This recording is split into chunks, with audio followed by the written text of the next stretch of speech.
কিন্তু আমাদের পরিষ্কার বক্তব্য হচ্ছে যে নির্বাচনোত্তর সন্ত্রাস, তার কারণ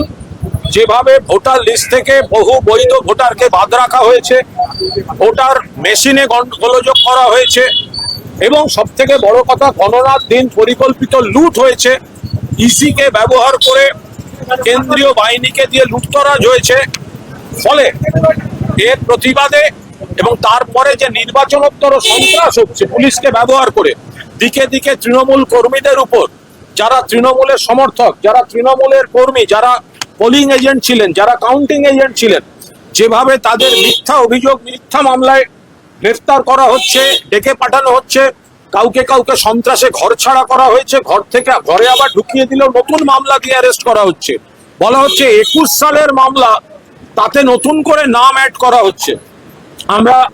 দলনেত্রীর নির্দেশে আইনি ব্যবস্থা নেওয়া হচ্ছে, পাশাপাশি এই হকারদের উপর আক্রমণ, গরিব মানুষের পেটে হাত দেয়া বিকল্প ব্যবস্থা না করে অমানবিকভাবে এবং একেবারে সিপিএম এর ভাষায় সন্ত্রাস চলছে, যেটা 9-এর দশকে